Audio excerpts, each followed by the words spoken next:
Draga Veronika, jaz vem, da si zdaj že mogoče navajena tega vprašanja, ampak vseeno bi mogoče za publiko odgovorila nekako začela na začetku. In sicer, kako je sploh nastajal roman Ivana pred morjem, kako si prišla do ideje, da boš naredila tak roman in pa seveda, kako si ga pisala. Vem, da je za tem ena velika, velika zgodba. Ta roman začel nastajati iz nekih majhnih zgodb, ki so se res pripetile mojim prednikom, se pravi, pripovedovala mi jih je mama, pripovedovala mi jih je babica. In enkrat sem si rekla, zakaj pa jaz ne bi tega malo zapisala in v bistvu tudi literarizirala. In potem seveda sem to naredila, ampak nekaj je manjkalo, nisem vedela, kako to speljati, kaj iz tega. Napisala sem celo eno kratko zgodbo iz enega od teh pripetljajev, ampak vse skupaj pač ni imelo nekega nadaljevanja, ampak je pač tam obstalo. Potem se mi je pa zgodilo tako, kot se je res zgodilo pripovedovalki v tem romanu. Namreč morala sem sprazniti hišo svojih starih staršev po smrti moje mame in pri tem sem našla škatlo pisem, ki jih je pisal moj ded iz konfinacije. Začela sem jih prebirati in se mi je kar naenkrat odprlo, da to bi pa lahko jaz zdaj tukaj povezala s temi zgodbami, ki sem jih imela že prej napisane. Prej je bil fokus čisto nekje drugje, to sem zasukala, pač zdaj ustavila sem to prvo osebno pripovedovalko in v bistvu v center postavila njeno babico, Ivano. Potem sem se pa pravzaprav veliko stvari izmislila. Zamislila sem si ta zaplet, ki žene vso zgodbo naprej. Zamislila sem si tudi karakterje, ki so popolnoma drugačni, kot so bili značaji mojih deda, babice in tako naprej, mame. Tako da sem potem lahko pustila malo domišljiji tudi prosto pot. Ves čas sem se pa seveda opirala na neke realije, kar se tiče vojne, predvojnega, medvojnega in povojnega obdobja. In na ta račun tudi veliko prebrala, zbirala gradivo iz časopisov, revij, zgodovinskih časopisov, raznih intervjujev. In pa tudi ta pisemska korespondenca, ki recimo ob stoletnici Prve svetovne vojne je bilo veliko tega objavljenega, da sem nekako lahko povzela dikcijo teh pisem, malo duha tega časa, mentaliteto in potem nekako zgodba sama stekla naprej. Skratka, je tukaj zadaj ena cela raziskava, na pol bova rekla, ne? Kar mi je pač izredno zanimivo in to sva seveda oba opažala, piše bolj kot jaz, ne? Seveda, da zdaj vsi tvoji bralci pridejo in govorijo, kot da je to tvoja zgodba, kot da je to tvoja avtobiografska zgodba, ampak skratka, ni 100% avtobiografska, ampak zatem obstaja neka velike raziskave, ampak pri teh raziskavah, kako si se obrnila pravzaprav, kaj te je bolj zanimalo, kako so ljudje takrat živeli, te je bolj zanimalo, da boš znala v pravi zgodovinski kontekst postaviti stvari, nenazadnje, kak zgodovinar ti lahko hitro očita, da se kakšna dejstva ne ujemajo in podobno. Ja, pravzaprav, kar se tiče same avtobiografskosti, nikoli ne bi rada pisala tako, kot je bilo, faktično, ampak vedno kako bi lahko bilo. In to se mi zdi, da je tisti mik in čar pisanja. Mene je predvsem zanimala usoda posameznika v nekem zgodovinskem obdobju. V nekem v bistvu zelo težkem, kot je vojna, navsezadnje tudi predvojno obdobje. To njeno škalsko obdobje, ko pride v neko zatohlo provinco, ki ima svoja pravila in vendarle mu kljubuje. Zanimalo me je to, kako se človek obnaša v teh situacijah, ali je sposoben ohraniti neko človeško dostojanstvo. Od česa je to odvisno? Ali je to od nekega etičnega čuta, ki je v njem? Ali je to mogoče od nekih predispozicij ali ne vem, nekih vzorcev, ki jih imamo že v sebi? Pač to me je zanimalo, to raziskovanje.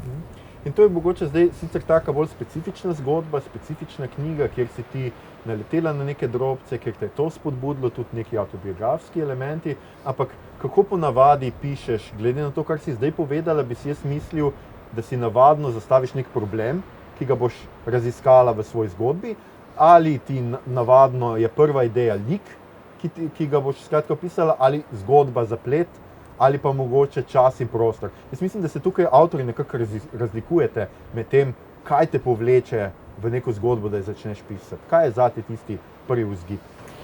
Ja, predvsem je mogoče tukaj najprej ta slast do zgodbarstva, do pripovedovanja, do zapletanja in razpletanja. Tudi sama na začetku nisem vedela, kaj se bo zgodilo s tem otrokom v trebuhu, in pisanje je torej tudi meni bilo v užitek, ker je bilo nekakšno detektivsko delo. Torej, lik sam, seveda, lik je bil tukaj, vendar se je moral še izoblikovati. Ta Ivana je drugačna na začetku, kot je na koncu. Vmes doživlja hude stvari in se tudi hkrati to pozna na njej, na njenem razmišljanju, obnašanju in tako naprej. Tako da tudi ona me je ves čas presenečala in mi mogoče včasih tudi malo uhajala, ne? Ampak to je tako, ne? Med pisanjem grejo liki včasih malo po svoje. Tudi sicer je pisanje včasih polno nekih naključij, ki se ti dogajajo. Recimo, da izveš za nekaj, kar bi ravno tisti hip, ko pišeš in rečeš, to bo pa se odlično vklopilo v moj roman. Tako da velikokrat se kar prepustim toku in potem kar pride, pride. Ves čas pa se je mogoče v to vklopilo tudi ti trije elementi, ki pravzaprav spremljajo mojo prozo že od začetka, ki so ta trojček, recimo torej jezik, identiteta in pa resničnost, ki so se tudi v tem romanu mogoče malo bolj nevidno, pa vendarle tudi dobro lahko ujeli in skladali z vsebino. Pa če grem zdaj korak nazaj, ker si omenila tole, se mi zdi zelo zanimivo, kako pa vendarle gre ta spontanost nekega pisanja zgodbarstva skupaj s tem, da pišeš zgodovinski roman, ki se mora držati nekih datumov, nekih resnic, nekih podatkov. Kako ti pa je to uspevalo oboje nekako preplesti? Ja, torej tukaj odzadaj, kot rečeno, je bilo skoraj 10 let sicer občasnega zbiranja nekega gradiva. Torej, veliko sem preštudirala, kako je bilo takrat, da so tudi letnice teh od bitk medvojnih, na katere aludiram, do pač različnih realij, da se to pač nekako ujema in da gre po letih, tudi kar se tiče povojnega obdobja, recimo tukaj na Primorskem, torej v coni B, kako je bilo in tako naprej. Seveda se zgodi, da pri tem ga tudi polomiš. Torej, španska prevajalka, gospa Ferre, je ugotovila nekaj takih faktičnih napak. Ena taka zabavna je bila recimo frizura, ki jo Ivana nosi leta 1926. Namreč tam je prizor v romanu, ko si popravi svitek las v obliki šamrole in prevajalka je ugotovila, upravičeno, da je taka frizura bila v modi šele v 40 letih. Tako da smo potem tudi to popravili, ne. Tako da tega je veliko, ne. Mislim, jaz sem se skušala čim bolj pač seveda paziti, da bi se čim bolj ujelo, ker je pač to tak roman na realnem zgodovinskem ozadju, vendar se pač seveda lahko zgodi in sem bila hvaležna prevajalki, ker pa seveda vemo, da prevajalci so najnatančnejši bralci. No, ker smo ravno pri prevajalcih, ker tole snemamo za njihov seminar, me pač zanima, ali rada, ne vem, tesno sodeluješ s prevajalci. Zdaj smo slišali, da ta komunikacija seveda ves čas poteka, da nisi pisateljica zaprta v svoj stolp. Skratka, rada sodeluješ s prevajalci, izveš tudi kaj drugega, novega v svojem pisanju, v svojem delu, ne nujno samo recimo faktične napake?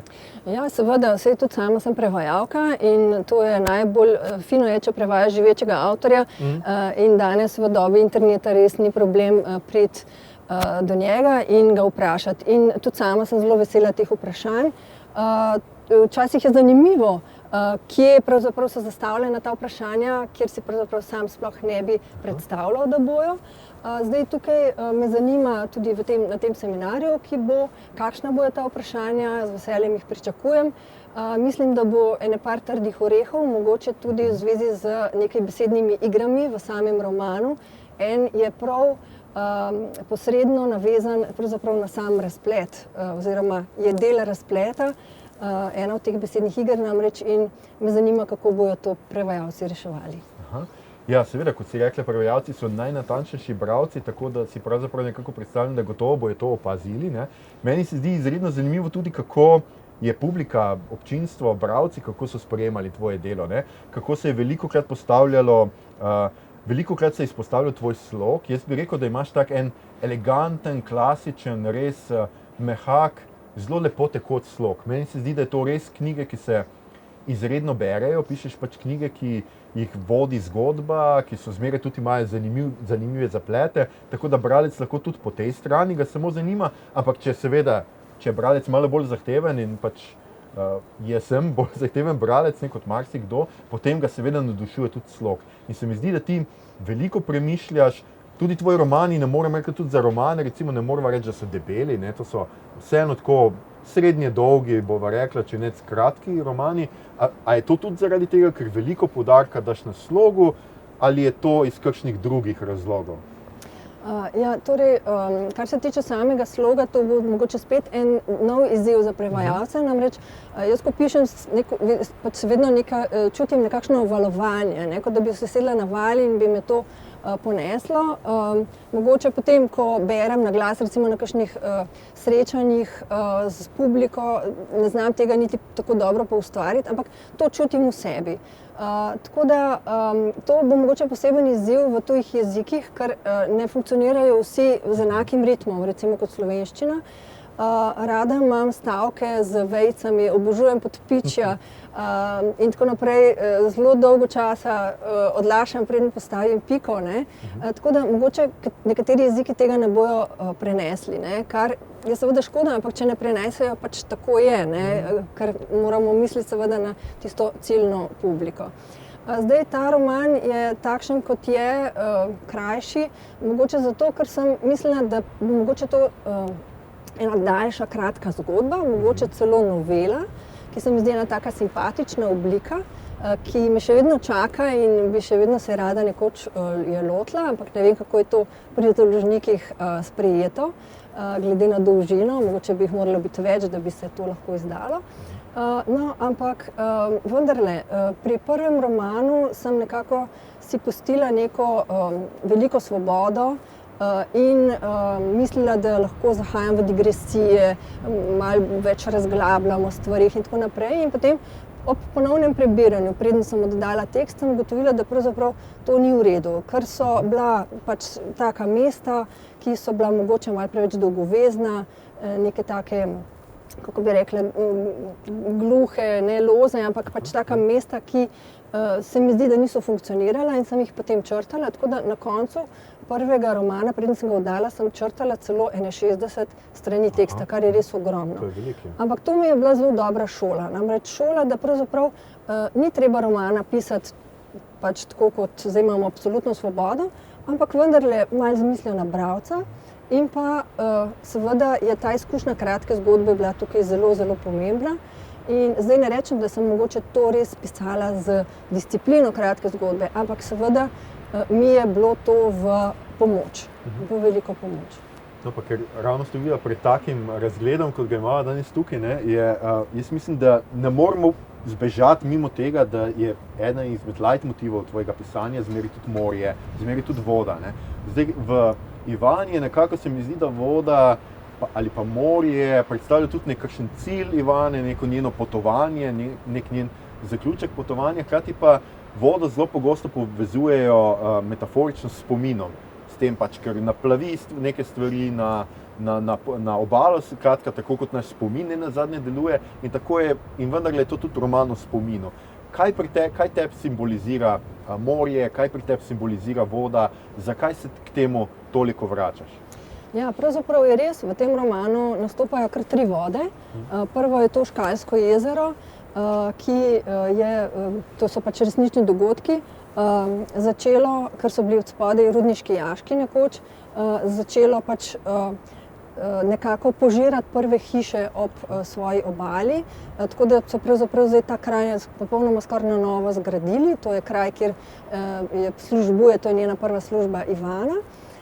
In ta voda je nekako povezana z tem šolskim upraviteljem, ki je najbolj ta temačna figura v romanu in spremlja, potem se pojavlja ves čas skoraj do konca v Ivaninem življenju.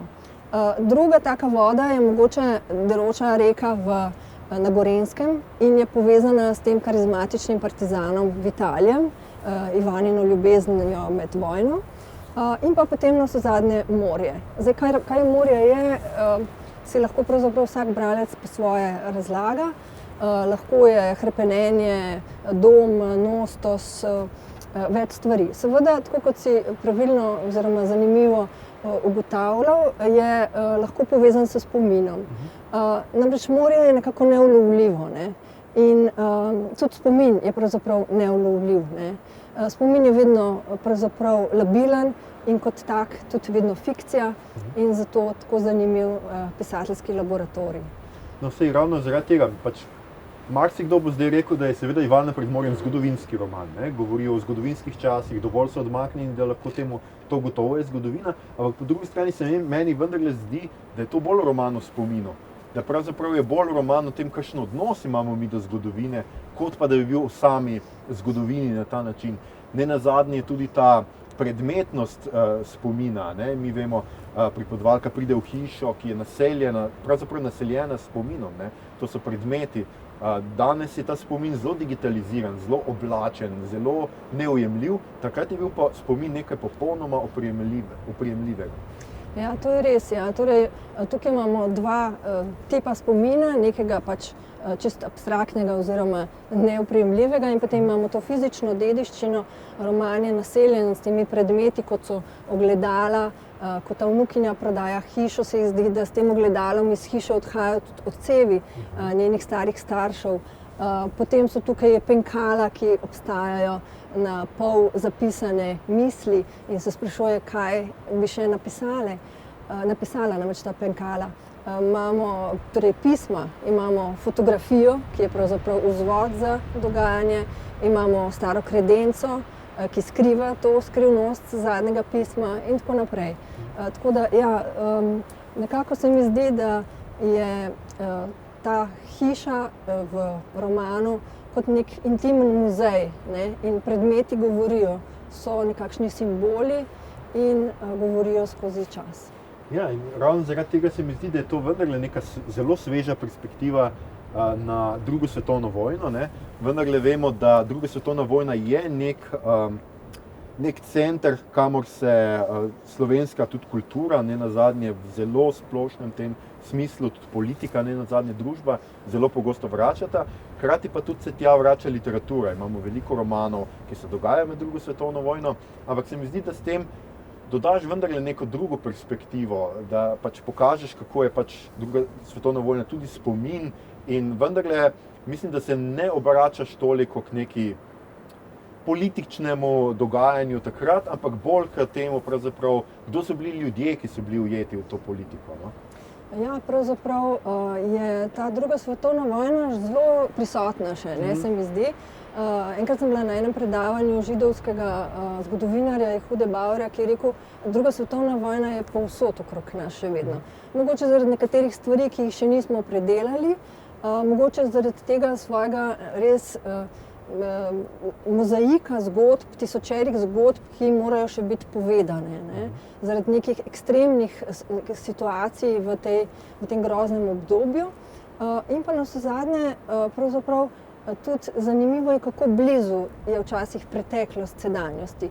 Ne samo, da se kar naprej kregamo o preteklosti, da imamo v kolektivnem spominu različna videnja nanjo, ampak tudi pravzaprav kako so nekatere stvari, ki mislimo danes, da smo zelo moderni in da smo popolnoma drugače razmišljamo, mogoče niti ni tako zelo daleč. In tudi to sem hotela v bistvu s temi deli, ki so napisani v sedanjosti in drugimi, ki so napisani v preteklosti, s temi šivanjem med njimi pokazati na to bližino. Kako pa zdaj, Veronika, tvoja knjiga se bo kmalu prodala v 5000 izvodih, zelo iskana si v knjižnicah, zdajle si vendarle prejela si Kresnika, prevaja se v tujino. Ne bom rekel, a je uspeh kaj vplival nate, ne? Vemo, nisi si kupila Ferrarija za tole knjigo, ni v tem smislu. Se mi pa vendarle zdi, da vpliva kaj nate ta ideja, da imaš zdaj mogoče širše občinstvo, ne samo v Sloveniji, seveda, ampak da bo tudi občinstvo v tujini zdaj prišlo do tvojih zgodb.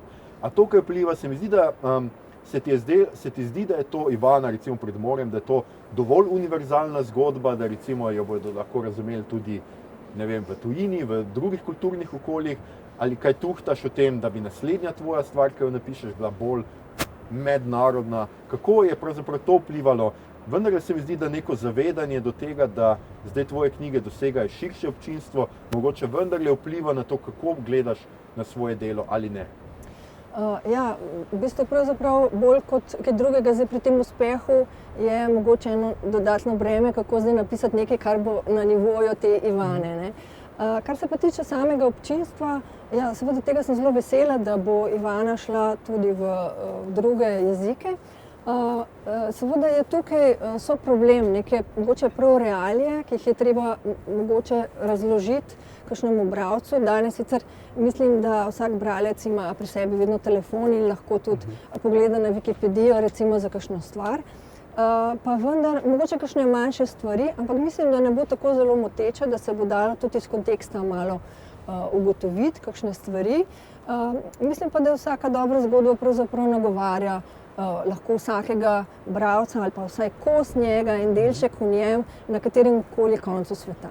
No, tudi jaz se strinjam, da je to gotovo, kot sva že rekla, zanimajo te liki tudi vpeti v čas in pravzaprav ni važno, kakšen ta čas je, dokler je pač fokus na likih in na neki psihologiji in na nekih odnosih. No. Se mi zdi, da je tudi pri tebi zelo pogosto to, tudi v kratkih zgodbah, ki smo jih brali, vedno te zanimajo tudi ti intimni odnosi, družinski odnosi, odnosi znotraj družine. Nenazadnje tudi v Fugatu imamo veliko teh zgodb beguncev, ki nikoli niso zgodbe posameznika, ampak so zmeraj zgodbe tudi neke cele družine ali pa rodbine. Kaj te tukaj, je to nekaj, kar te res privlači, kar opažaš, da tudi sama, da te potegne v zgodbo, da te to zanima, ali je to izvira iz kakšnih drugih pisateljskih motivacij, zagonov? Pravzaprav ne. Mene se recimo nekatere zgodbe dotaknejo in zdaj lahko je to sirski begunec in z to empatičnostjo, ki je v nas, mislim, da se lahko identificira vsakdo izmed nas z njim, ker mogoče bomo čez nekaj let mi v njegovi koži. Tako da pravzaprav mi ne gre za to, ali da bi bila preveč kozmopolitska, da bi hotela biti obet različne situacije, ampak čisto enostavno po naključju naletim na zanimive zametke zgodb, ki me nagovarjajo, like, in potem se mi zdi, da bi bilo vredno o tem pisati, da se lahko nekako tudi poistovetim sama s temi ljudmi, da nekako vstopim v, kot se reče, njihove čevlje in skušam skozi njihove oči povedati, kaj se jim dogaja. Pa ko pišeš recimo kratke zgodbe, ti imaš vendarle zbirke, ki so nekako tematsko povezane. Niso tako, vemo, zbirke kratkih zgodb obstaja veliko različnih načinov, kako jih avtorji sestavljajo, ampak zelo pogosto je, da skratka v zbirko dajo vse, kar so napisali v zadnjem času, recimo, ne, pa zberejo skupaj in izdajo kot knjigo. Pri tebi se pa vendarle zdi, in ravno to mi je tako zanimivo, ker sva pregovorili o tem, kako si spontan pisec, ne, da imaš v kratkih zgodbah vendarle nek načrt, da imaš neko temo, da včasih, ko vidiš recimo tako kot v zadnji zbirki kratkih zgodb Fugato, se mi zdi, da včasih kakšna zgodba prav odkrije neko novo plat, ki je prejšnja zgodba samo napovedala. A to vendarle gradiš bolj namerno ali se toliko poglobiš v neko temo, da iz tega potem razraste več zgodb? Ja, pravzaprav, ko sem napisala prvo zbirko Zasukane štorije, so bile to zgodbe, ki sem jih takrat pisala v tistem času. In ne vem, mogoče so funkcionirale v enotno, ker so imele neke te zanimive zasuke na koncu, ali pa so bile same po sebi bizarne, kajti našla sem tudi ta pomen besede zasukan v arhaičnem pomenu, da pomeni tudi malo bizaren, nenavaden, čudaški. Potem sem pa recimo bolj spremljala literarno sceno, brala kritike in sem ugotovila, da pravzaprav literarni recenzenti vedno pri vsaki zbirki se malo besijo na to, a ima rdečo nit, a je zaokrožena. In potem sem tudi sama pozorna na to postala. Ampak pravzaprav pri drugi zbirki sem jaz že vedela, kaj me zanima in sem vedela, to bo jezik. In tako je nastal Hudičev jezik, ki se je res nekako držal te teme, ker me je to zelo zanimalo, iz različnih zornih kotov to obdelati. Pri Fogatu sem pravzaprav v teh 10 letih, ko sem pisala Ivano, so nastajale tudi posamezne kratke zgodbe, čisto naključno. In ko sem jih že imela nekaj izbranih, sem pravzaprav rekla, kaj pa bi bilo lahko tukaj, nek skupni imenovalec teh zgodb, kaj bi to lahko bilo. In sem pravzaprav ugotovila, da je to lahko beg, takšen ali drugačen. Zato mi je takoj na misel prišla italijanska beseda fuga. Potem sem se malo pozanimala in sem ugotovila, da je to pravzaprav zelo stroga glasbena oblika. Ampak našla sem pa tudi ta termin fugato, se pravi, da gre za manj strogo obliko, kjer se teme, najprej neka ekspozicija, potem se pa teme nekako zasledujejo, ponavljajo, povzemajo, prepletajo. In se mi je zdelo, da to bi bilo pa zelo zanimivo, tudi zaradi tega, ker je ta prva zgodba v tej zbirki pravzaprav narejena iz ukleščenih elementov zadnje zgodbe iz Hudičevega jezika. In tako naprej, tudi teme so se ponavljale, tema Evrope, bega, kot rečeno, begunstva. In pač to se mi zdi, da se je potem res zanimivo tudi samo po nekem mogoče naključju pač nekako lepo poklopilo. Ampak se mi zdi, da pa je potovanje recimo ali pa seveda v neki skrajni obliki ali pa v neki drugačni obliki so seveda tudi migracije, seveda potovanje, je tudi spet ena neka tvoja rdeča nit. Ne? Tudi v Kamenem srcu imamo Kamenem semenu imamo seveda potovanje, pač turistično bolj, ne? Potem imamo Ivana pred morjem, je ne toliko beg, ampak je že neka zgodba migrantstva, potem pa v Fogatu imaš pa res skratka zgodbe migrantov. Se mi zdi, da tudi to, da imaš tudi to neko simboliko nekega prehoda zmeraj iz neke točke A v točko B, med katero se seveda lik spremeni, med katero lik bodi si zaraste, bodi si se spremeni, bodi si se mu zgodijo nekatere stvari, ki usodno vplivajo na. Ja, sicer to je zelo težko v kratki zgodbi, ne. Kratka zgodba je mogoče bolj včasih atmosferska, je bolj to pomembno, kako to poustvariti, ali pa nek izsek iz življenja tistega človeka, ne. No, tudi drugačne so zgodbe, lahko je tudi ta potek, je pa seveda za razvoj samih protagonistov veliko bolj hvaležen za to roman. No, zdaj, če se spet vrnemo k Ivani malo, je zelo zanimivo se mi zdi, ker so nekateri bralci se tudi pojavljali s to idejo, pa me zanima, mislim, da so o tem sicer že govorili, ampak bi še te enkrat seveda vprašal, mogoče bo to tudi prevajalce zanimalo, a načrtuješ kakšno nadaljevanje, a je ta zgodba povsem zaključena, ali se ti zdi, da zdaj, ko si vendarle, zdaj te že leto pa pol, vsi nadlegujemo z Ivano skozi, a si mogoče tle notri odkrila, ker ja, meni je nedolgo tega smo celo na založbo dobili vprašanje, če to obstaja kakšno nadaljevanje tega, oziroma če avtorica piše nadaljevanje. No, zanimivo. Pravzaprav ne, ampak nikoli ne reče nikoli, ne. Zdaj imam v mislih ene druge zgodbe, tako da bomo videli, kaj bo nastalo. Jaz se prepuščam pač naključjem, vtisom, zgodbam, ki so pravzaprav vse povsod okrog nas. Pa Ivano, kaj nosiš s sabo, zdaj vendarle je to neka... Ja, absolutno, zelo. To se mi je pa vendarle zdelo, ker se mi zdi, da vendarle si to zgodbo zdaj intenzivno doživljaš že kar nekaj časa, kajti se mi pa zdi, da je to roman, ki resnično zelo plastično prikaže ta lik. In jaz upam, da bo pač to tudi prevajalcem uspelo nekako prinesti, kajti jaz mislim, da je to zgodba, ki stoji in pade z Ivano, in se mi zdi, da je to tudi zgodba, ki je zelo, nenazadnje bi upali reči, filmska. No? Zdaj vemo, da sicer slovenski filmarji imajo velike težave že s posnetimi filmi, kaj šele z novimi, ampak jaz bi si zmeraj želel Ivano videti na velikem platnu. Ti, Veronika?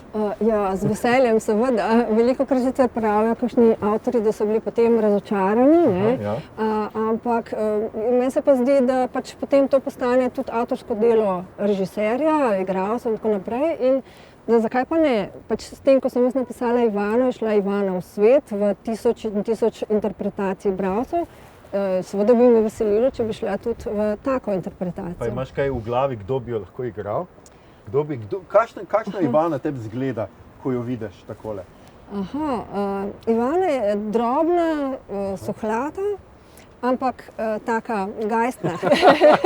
No, mogoče jaz mislim, da že kar imamo neke ideje, kdo bi to lahko bil, ali pa se mi zdi, da ima vsak mogoče svojo idejo, no, po tem tvojem opisu.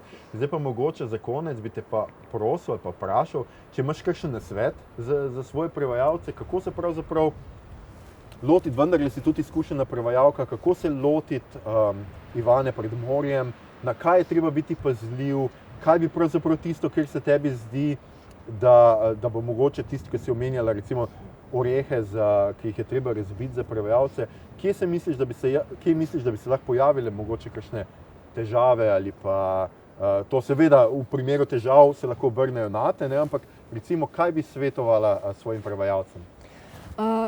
Svetovala bi jim mogoče, da upoštevajo nekatere realije, kot je recimo pač to, da se reče recimo italijanskemu ezulu ezul, kot je omenjen v romanu, ali se ga tako opiše in ne samo recimo kratko malo begunec, da se malo pazi na pač te specifične specifično ozadje oziroma te podatke, potem da se mogoče ohrani nekako duha tega romana skozi slog, če se le da. Potem pa pravzaprav pri teh omenjenih besednih igrah in pa želim veliko sreče, ne? To pa se upam, da bojo imeli veliko navdiha za to. Ampak še posebej bojo seveda potrebovali navdih tudi za, ti si veliko delala na jeziku, skratka, tudi ko imamo pisma, so seveda zelo rekreacija nekega jezika, tistega obdobja. Jaz mislim, da tudi znotraj tega zna nastati kakšen. Ja, sigurno, ja. Torej, gre za to malo starinsko dikcijo, a ne, iz tistega časa. To bi bilo fino poustvariti. Potem imamo tudi like, ki so mogoče malo bolj zabavni, kot ta starinar Pero, ki hodi prazne stanovanje in ki uporablja primorski dialekt, kar je spet zelo težko, ker pač ne ustreza nekim drugim dialektom v drugih jezikih. Lahko se to pač zadnje čisto spusti, pa se mogoče naredi ali bolj pogovorno ali pa bolj šaljivo, kakorkoli že. Ampak tudi če ne, pravzaprav niti ni tako zelo važno.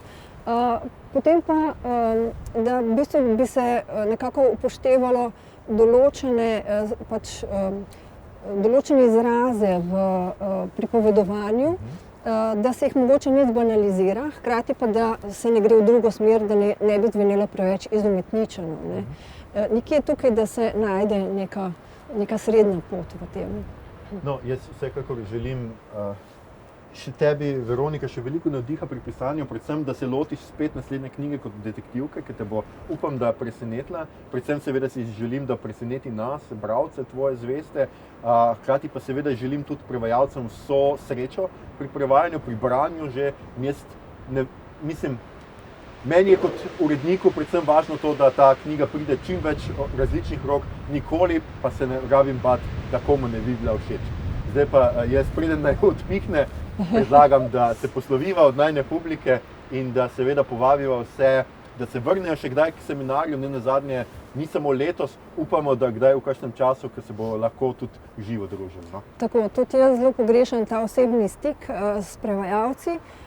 Pred leti sem bila že gostja tega seminarja in sem poznala res zelo zanimive in simpatične in zelo podkovane prevajalce, z nekaterimi še vedno ohranjamo stike. Tudi je pač to sodelovanje bilo plodno, zdaj bo recimo nastal makedonski prevod Ivane, prav prevajalec ga bo delal, ki je bil takrat na tem seminarju, tako da upam, da bo tudi tokratno srečanje plodno. Skratka, lepo se imejte na seminarju, uživajte in še malo uživajte tudi v tem prelepem razgledu.